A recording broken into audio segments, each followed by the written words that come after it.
तेरे दर्द है, सारे बेहोश हो जाते हैं और राजा को भी एकदम नींद आ जाती है। अब रानी 10 मिनट इंतजार करके राजा का सर आराम से नीचे लेटाकर उस रास्ते से चली जाती। महल के पीछे था एक रोशनदान, वहां पर साड़ी बांधती है और पीछे जंगल था। जंगल का रास्ता शॉर्टकट पड़ता था रुक्मण के घर का। भागी भागी वहां पर चली जाती जहां पर जागरण करना था। रास्ते में रानी के जल्दी जल्दी में जीवरात भी गिर जाते हैं, साड़ी का पल्लू भी अलग जाता है, कुछ कत्तर बनकर साड़ियों में चिपक जाती है। पूरी रात जागरण करती है। उधर से थोड़ी देर बाद राजा की भी नींद खुल जाती है। 2-3 घंटे बाद जब देखता कि रानी नहीं है, सोना मना भाई साहब। अब आप भी नहीं कह सकते मैं सो नहीं रहा था, एक आधा रुका था, मैं ध्यान में था, ध्यान लगा रहा था। बहुत सच्चे थोड़ी सी किताब आके रहेगी सिर्फ 5 मिनट की। इतने एक काम करो, किसी भाई को भेज दो 5 डोनों में हलवा, जब एक राउंड मारे हो थोड़ा सा, 5 डोनों में हलवा और छोले मिक्स करके ले आओ। प्रसाद बन गया होगा ना। देखिए आपकी नाम से मैंने नींद का इलाज दे दिया, टाने भी खुल जाएगी, नींद भी नहीं आओगी, जीवित का पानी है बावन बुद्धि हो गए। बहुत सारे दरबार की विराजी होगी है। तो जी राजा देखता कि रानी गायब है, वो भी पीछे देखता कि साड़ी का पल्ला लटका हुआ है, जरूर रानी यहीं से गई होगी। वो भी उसके रास्ते से नीचे उतरता है और वहां पर पहुंचाता जहां पर जागरण हो रहा था। एक कोने में भेष बदल कर बैठ जाता है और देख रहा कि पूरा जागरण हो गया और रानी की गोद में मां भगवती के मांस का प्रसाद डाला गया जो भोग लगा था।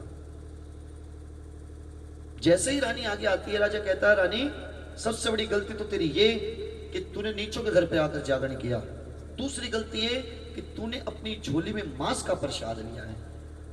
रानी कहती है राजा ये मांस का प्रसाद नहीं है, मां का प्रसाद है, आप इसमें घिन मत कीजिए, ये मां भगवती का प्रसाद है, मां भगवती की कृपा से बड़ी मुश्किल से प्रसाद मिलता है। राजा कहता है दुष्ट, मैंने खुद देखा तेरी झोली में मांस का प्रसाद है।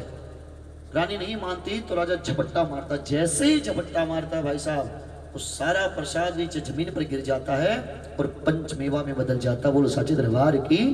इसलिए मां भगवती को पंचमेवा का भोग लगाया जाता है। सारा प्रसाद पंचमेवा में बदल गया। एक बार और खड़े हो, कई बार खड़े होना पड़ा आपने, जोड़े के साथ गोद भरवा लो। बाकी कोई पंचमेवा साचे दरबार की कोई बात नहीं जी, जल्दी हमने भी है, दो जल्दी है। आज सवेरे सिद्धार्था कॉलोनी में हनुमान जी का मंदिर आपने देखा ना, आपने तो मटिंडो का देख रखा है। एड्रेस रोड पे, वो बालगढ़ रोड पे है जी, उसका वार्षिक उत्सव है और वो 10 बजे शुरू करना है, 10 साढ़े 10 बजे बालाजी महाराज का मंदिर। और शाम को रोहिणी बेगमपुर में हमारी माता की चौबन जाता जी पंचमेवा का प्रसाद।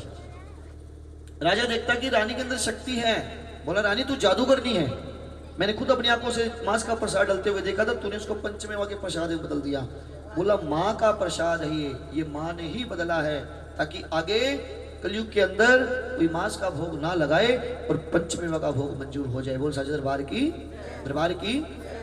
और राजा कहता है कि जरूर माँ भगवती इस रानी की बातें सुनती है। और राजा के सोचा कि भाई मैं रानी के कारण ही माँ के दर्शन कर सकता हूँ। वो कहता तू अपनी माँ को बोल दर्शन करवाए। रानी कहती है राजा ये मार्ग माँ की भक्ति का बड़ा कठिन है, खंडे की धार है, जैसे तलवार पर नंगे पैर चलना उससे भी ज्यादा कठिन माँ की भक्ति पर बड़े नियम है, बड़े नियमों में बड़े कायदे कानूनों में बंद कर चलना पड़ता है। जैसे मैंने भाई साहब को कहा था जिन देख रहे भैया आज से प्याज बंद कर देना, नवरात्र स्टार्ट होने से पहले मैंने प्याज बंद करी थी, आज तक प्याज नहीं खा ली, क्योंकि मैं इनकी बंद करवा दूं अपने आप खाऊं तो क्या फायदा रह गया। नियमों में रखती है मेरी माँ। बोल साचे दरबार की।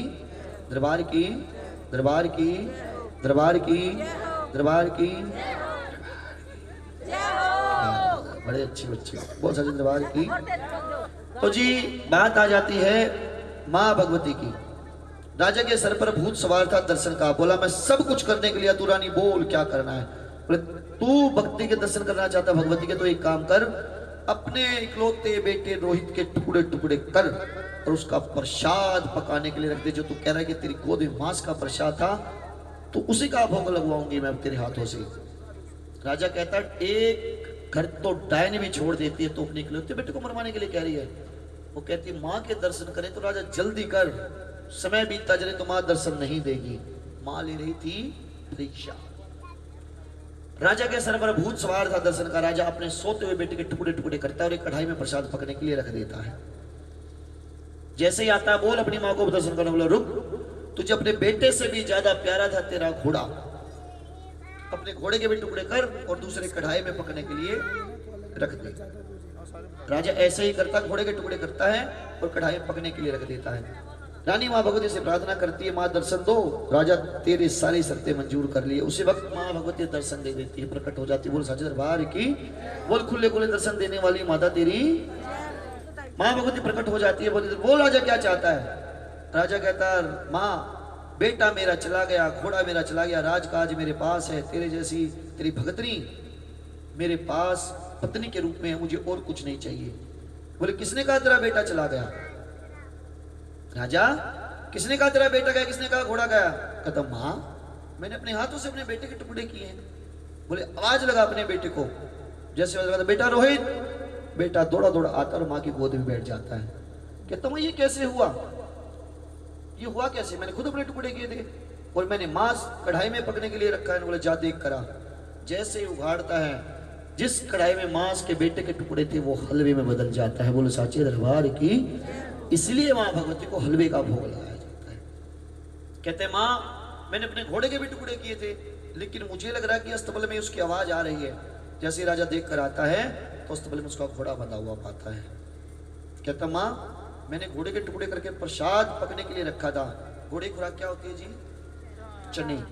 जाकर उघाड़ता है कढ़ाया तो देखता कि उसमें काले काले चने उबल रहे थे। इसलिए मां भगवती को हलवे का और काले चने का भोग लगाया जाता है। बोलो साचे दरबार की। मां भगवती कहती राजा और कुछ भी मांग, क्या चाहिए तुझे, मैं आई हूं तो दर्शन देने के लिए आई हूं और कुछ ना कुछ दे कर जाऊंगी। राजा कहता मां मुझे कुछ नहीं चाहिए, मुझे सब कुछ मिल गया, बेटा मेरा वापस मिल गया, राजकाज है, सब कुछ है। अगर देना ही चाहती है तो ऐसा कर, मेरे इस राज्य के अंदर प्रकट हो जा, ताकि जो भी आए तेरे दर्शन करने के लिए तो उसकी झोली खुशियों से भर दे और झोली छोटी पड़ जाए। मेरी झोली छोटी पड़ गई रे, इतना दिया मेरी माता, मेरी झोली छोटी इतना दिया मेरी माता। प्रेम भाई ने बताया था, पहले आप वहां पे रेंट पे रहते थे ना, आज से कितने साल पहले की बात है, 6-7 साल पहले की कुल बात है। 6-7 साल पहले प्रेम भाई किराए पर आया करता। माता रानी की कृपा हुई, इनके माँ बाप का आशीर्वाद मिला, आज माता रानी की कृपा से कोठी बन गई। ताली बजा दो। जब भी तो यो भी कवे, मेरी झोली छोटी पड़ गई रे, इतना दिया मेरी माता, मेरी झोली छोटी पड़ गई रे, इतना दिया मेरी माता। एक और बात बताऊं, इस भाई के दिल में भाव थी। भाव जी मैं आपको क्या करा था बार बार में कि उसके अंदर इतने भाव कह रहा है कि संदीप जी जब आप आओगे ना आपको काफी अच्छा स्वागत मिलेगा। ये पटका कम से कम 30 से 40 रुपए का एक पटका है। लोग फूल की माला नहीं पराते, आज सभी रिश्तेदारों से लेकर बच्चों तक इन्हें पटका परा है। ताली बजा दो। ये क्या पैसे के नहीं आते, आते हैं ना। माता देखिए, माता के दर्शन करवाओ इनको। प्रेम जी आइए खड़े हुए, मैं कहता हूँ माता आती जरूर है। भक्तों को दर्शन दे गई रे एक छोटी सी कन्या, भक्तों को दर्शन दे गई रे एक। राज्य के अंदर आज भी वो मंदिर है धरती पर। कोई बता सकता वो मंदिर कहाँ है? घबरा क्यों रहे हो? मन से देखोगे तो आपको साक्षात माता रानी दिखेगी, नहीं तो आपको सिर्फ ये ज्योत दिखेगी। मानो तो मैं गंगा माँ हूं, ना मानो तो बहता लगी जी आपको माता रानी है साक्षात। ये भाव है। इन्हीं भाव का मैं कह रहा था कि भाई ने एक ही बात कही, नहीं संदीप भाई धर्मशाला में जागरण नहीं करवाना, बारिश है तो कोई बात नहीं, यहीं पे करवाऊंगा और यहीं पे जागरण होगा। और भाई साहब बारिश है, दिक्कत होगी ना? बोले नहीं परीक्षा ले रही है वो, कोई बात नहीं, हम भी बैठे हैं उसके इंतजार में। थोड़ा लेट जागरण चालू हो जाएगा लेकिन जागरण यहीं पर होगा। और वही बात हुई, जागरण थोड़ा लेट चालू हुआ लेकिन यहीं पर हुआ। ताली बजा दी माँ के नाम की जो सबको आशीर्वाद देने के लिए आई। वो सच्चे दरबार की वो मंदिर आज भी है। हिमाचल के जिला कांगड़ा के बस्ती 30 हजारी नामक एक स्थान है, कस्बा 30 हजारी नाम से। वहां पर आज भी माता का मंदिर है, तारा देवी के नाम से प्रसिद्ध है। वहां पर माता रानी शेर पर सवार बैठी है और आप जाकर देखोगे, दर्शन करोगे तो आपको ऐसा लगेगा माँ की आंखें बिल्कुल ओरिजिनल है। ऐसी कशिश है उन आंखों में। जो भी माँ के दरबार में जाता है वो खाली हाथ नहीं आता है, झोली भरकर लेकर आता है। माँ भगवती कहती राजा, राजा ये खेल जरूरी होना था। राजा जो सारा मैंने खेल दिखाया है, कि जो लीला दिखाई है, ये खेल जरूरी होना था। रुकमण लगती साली तेरी मेल जरूरी होना था। और यहाँ पर आकर कथा समाप्त हो जाती है। बोलो चाची दरबार की, दरबार की, दरबार की। एक बार ताली बजा दीजिए प्रेम भाई के लिए, जिनको माता रानी ने आज निमित्त बनाया और आप सभी को यहाँ पर बैठने का मौका दिया। क्या पता है, अर्जी थोड़ा सा सभी को फूल दे दो, पीछे गठरी धरी होगी। पाल जी मान करवा लीजिए। माता रानी आपको इतना दे, इतना दे, इतना दे कि आपकी जोड़ी छोटी पड़ जाए, 1 कोटि से 2 कोटि और हो जाए, कारोबार चले, व्यापार चलेगा। ये तो खड़े हो जाओ, आरती करनी है।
आते रहे सभी, लेते रहे सभी, औरों का भी नंबर आता रहेगा। सभी यही आते रहे, लेते रहे जल्दी जल्दी,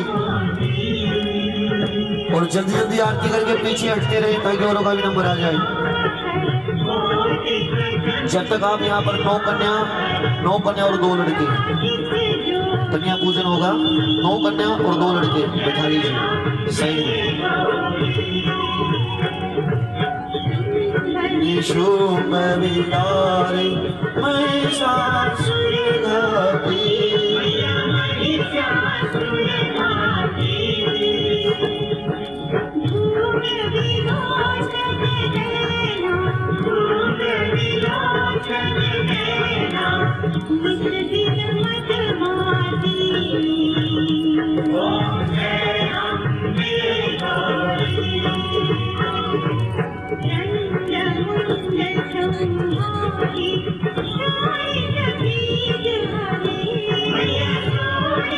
Thank you.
की डोल मिलागा। ताली बजाकर आरती कीजिए सभी, बोलिए प्रेम से। जल्दी जल्दी करते रहे, औरों को भी देते रहे, नंबर आएगा सभी का। माता तुम्हें हो भरता,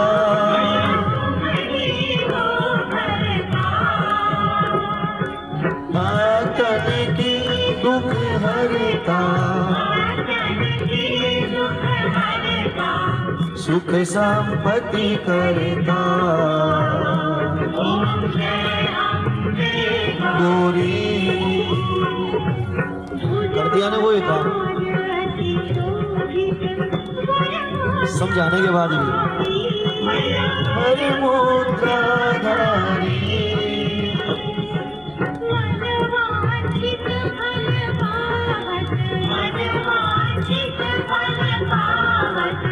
सेवक नर नारी, ओम जय अम्बे गौरी।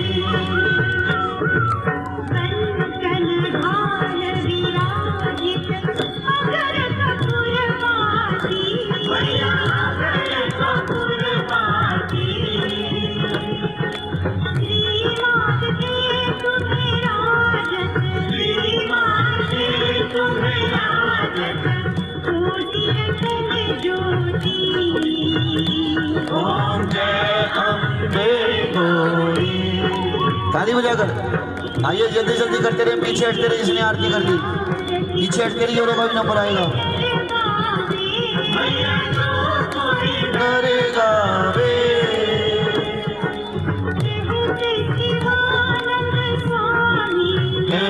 शिवानंद स्वामी, सुख संपत्ति पावे।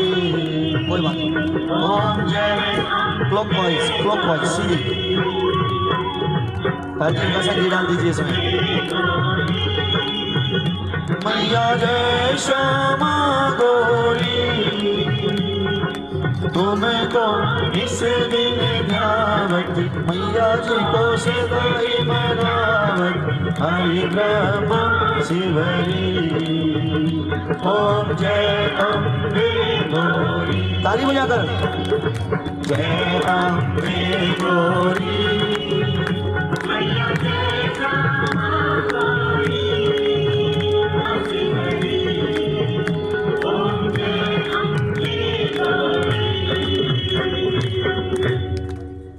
क्या तो सच्ची दरबार की आज की संकीर्तन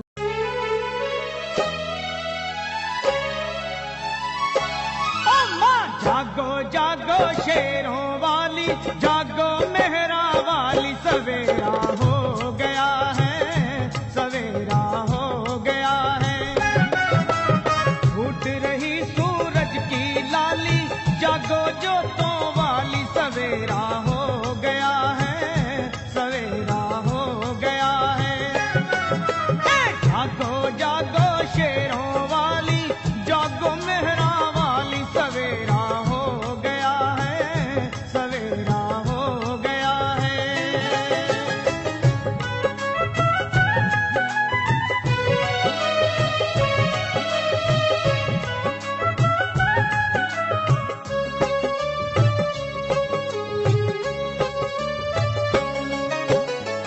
चहचहा रही चिड़ियों ने,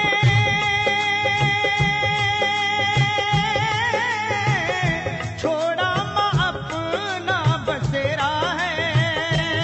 ओ चहचहा रही चिड़ियों ने,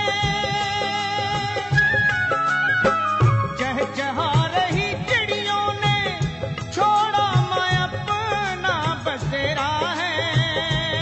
माँ किरणें सुनहरी चमकी, कोयल ने दिल का तार छेड़ा है। उमा पुष्पहार लाए वनमाली, जागो पहाड़